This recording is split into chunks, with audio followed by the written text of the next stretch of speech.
자, 제자 여러분 안녕하십니까? 이재훈 선생입니다. 방금 7강에서 우리가 문장 성분 공부하다가 이제 바로 8강으로 넘어왔습니다. 그렇죠? 7강에서 했던 거 잠깐만 복습하고 넘어갈게요. 문장에서 명사는 반드시 뭐가 된다? 주어, 목적어, 보어가 돼야 됩니다. 대명사 역시 주어, 목적어, 보어 역할합니다. 형용사는 어떻습니까? 형용사는 아직 공부 안 했고요. 그렇지? 그리고 동사 같은 경우에 목적어 있는 동사의 줄임말이 타동사고 목적어 없는 동사의 줄임말이 자동사다.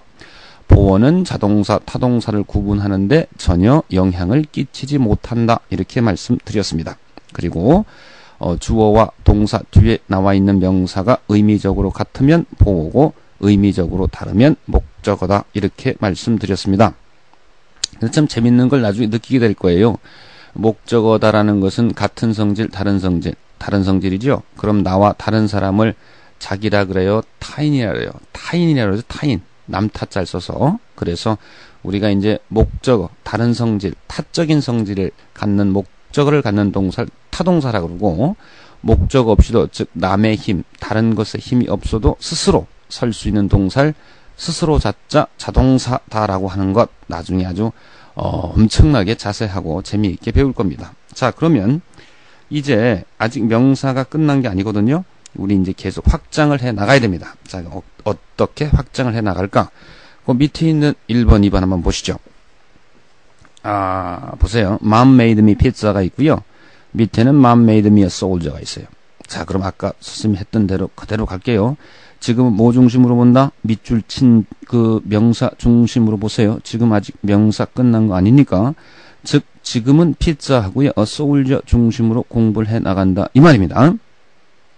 보면 Mom made me pizza. 일단 made가 동사죠. 그러면 mom은 품사로선 명사고 문장 성분으로선 이 문장의 주인이 되는 말, 즉 주어가 됩니다. 그렇죠? 그럼 me를 보세요. me. 엄마와 나는 같은 존재, 다른 존재죠. 그럼 me는 무슨 목적어라고 그럽니다. 그 나중에 우리가 인칭 대명사다라는 걸 배우는데요. 이 me는 목적어 자리에 들어가는 목적격이다라고 배웁니다. 딱딱 아귀가 딱딱 떨어집니다. 지금은 인칭 대명사 아직 제대로 안 배웠으니까 일단 의미적으로만 가세요. 엄마는 내가 아니다. 그럼 me는 무슨 목적어. 대명사가 지금 목적어 역할을 하고 있습니다. 그런데 미 다음에 말이에요. 피자가 왔어요. 피자는 피자죠. 일본 영어 발음된다 피자 하는데 피자는 피자입니다. 그렇죠? 이 피자는 명사입니다. 그럼 명사는 문장에서 반드시 뭐가 돼야 된다라고 말씀드렸죠? 맞습니다.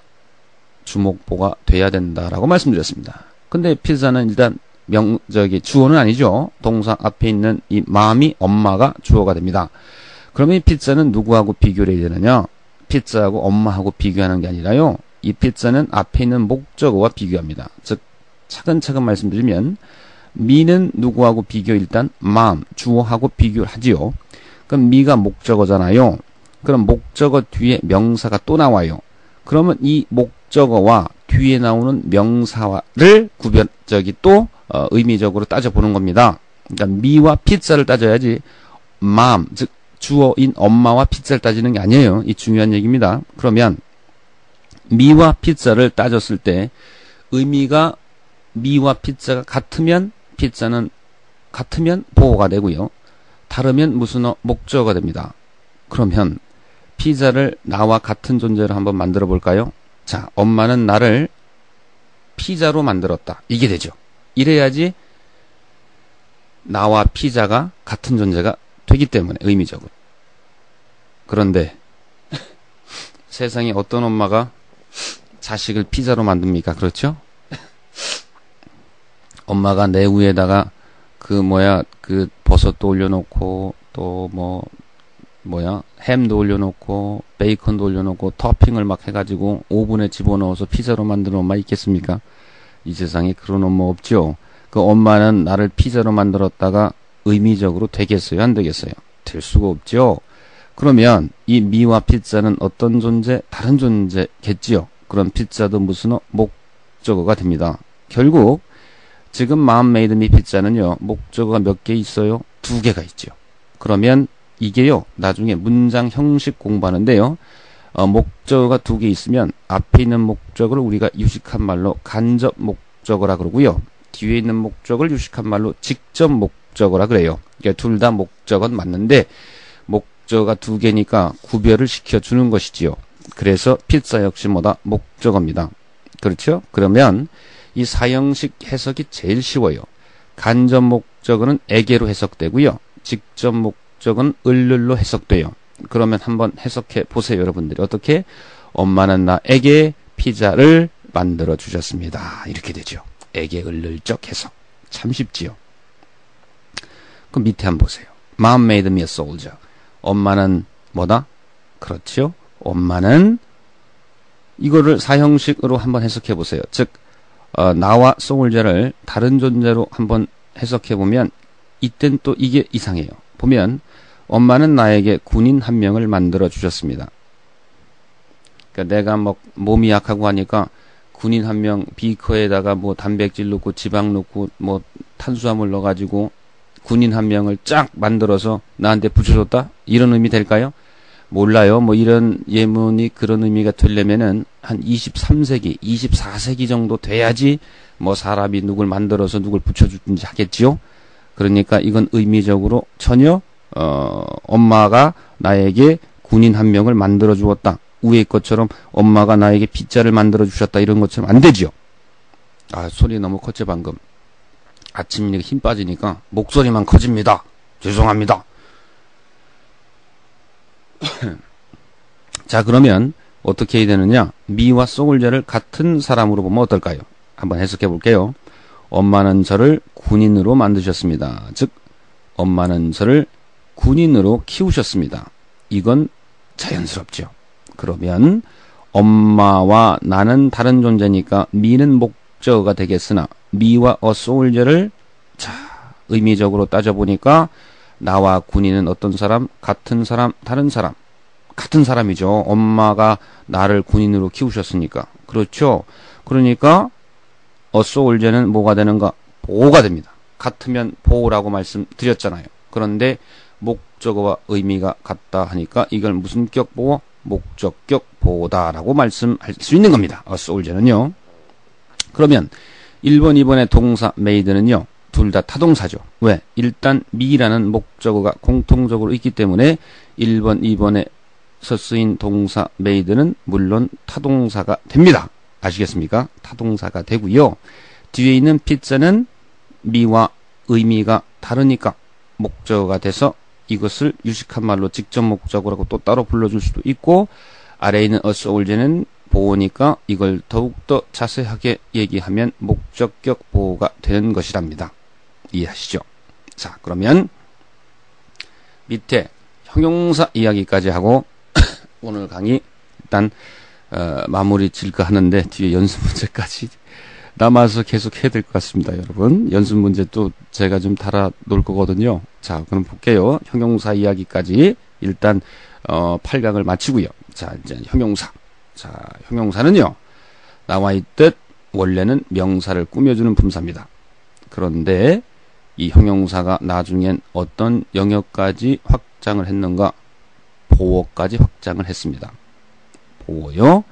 자, 그럼 한번 문장 한번 보시죠. 첫 번째 문장, This is a beautiful flower. 이 꽃은 아름다운 꽃이다, 이거죠. 뭐 이 정도는 다 해석 가능할 겁니다. 그렇죠? 그 밑에 이제 2번 예문 보면요, The flower is beautiful. 그 꽃은 아름답다, 이렇게 됩니다. 여러분은 형용사 쪽에만 포인트를 두세요. 첫 번째 예문 보면요, 지금 이 beautiful 이란 형용사가 flower란 명사를 꾸며주고 있습니다. 그렇죠? 이게 바로 형용사가 태어난 근본 이유입니다. 근본 목적이고요. 명사를 꾸며주는 품산 형용사니까 이걸 유식한 말로 한정적 용법으로 쓰였다라고 합니다. 자, 그러면 이때 beautiful은 문장 성분이 될 수 있을까요? 없을까요? 즉 문장 성분이 될 수 있느냐 없느냐는 보어가 될 수 있느냐 없느냐 이거죠. 보어가 될 수 없습니다. 왜? 명사를 꾸며주고 있기 때문에 이때 beautiful은 보호가 될 수 없고 단순히 명사를 수식하는 형용사다, 이 정도로만 이야기해 주는 것입니다.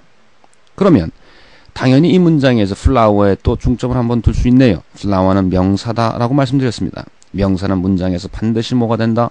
주목보가 된다라고 또 말씀드렸죠. 그래서 결국 이 문장에서는요, flower가 보호가 돼요. 그런데 우리 일반적으로 영어 공부할 때는요, 이제 명사 앞에 형용사가 있을 때, 또 명사 앞에 관사가 있을 때, 이때는요, 이걸 한 묶음으로 해서, 이게 한 덩어리 해서 전체를 그 명사 중심으로 해서 문장 성분 용어를 정의해 줍니다. 즉 이게 무슨 말이냐면은 이 문장에서 보호가 뭐냐 하면요, A beautiful flower 이렇게 얘기해 줄 수도 있다 이거죠. 물론 정확하게 보호가 뭐냐 하면 여러분들은 flower 이렇게 얘기해 주셔야 되고요. 근데 일반적으로 우리가 독해 같은 거 공부할 때는 A beautiful flower 즉 명사를 축으로 해서 명사 앞에 있는 관사 형용사를 묶어서 우리는 보호다라고 해줍니다. 그래서 여러분들 여기서 헷갈리면 안 돼요. 말씀드리면 beautiful은 This is a beautiful flower 이 문장에서 beautiful 이라는 형용사는 보호가 될 수 없고 단지 보호인 명사 flower를 수식해주는 형용사다. 이 정도에서 끝내는 겁니다. 그런데 두 번째 문장 보세요. The flower is beautiful입니다. 그 꽃은 아름답다이죠. 어허, 선생님 beautiful 다음에 명사 없네요. 예, 명사 없습니다. 즉 이때 beautiful 이라는 형용사는 문장 성분이 되는 것입니다. 바로 뭐가 된다? 보호가 되는 것이죠. 형용사가 명사를 꾸며주고 있지 않으면 무조건 보호가 되는 겁니다. 왜냐? 형용사는 딱 두 가지 역할밖에 못하거든요. 명사를 꾸며주는 역할 아니면 보호가 되는 역할. 그래서 형용사가 명사를 꾸며주고 있지 않으면 그것은 100% 보호라는 문장 성분이 되어 있는 것입니다. 간단하게 형용사 정의 내립니다. 명사를 꾸며주는 역할 아니면 보호가 된다. 그래서 The flower is beautiful. 그 꽃은 아름답다에서 beautiful은 보호가 되는 것이다. 쉽죠? 참 쉽죠? 왜? 어울려요? 선생님 성대모사 잘하지요? 아, 오늘 성대모사 잘된 하나 더 할까요? 안녕하세요. 전도연이에요. 이건 좀 아니죠? 원빈 아마 웃기지 뭐. 똑같죠. 그리고 돌아가신 성우 장 무슨 선생님이신데요. 이렇게 하시죠. 네. 똑같나요? 네. 요 정도에서 우리가 이제 문장 성분으로 본 명사 이야기, 형용사 이야기를요.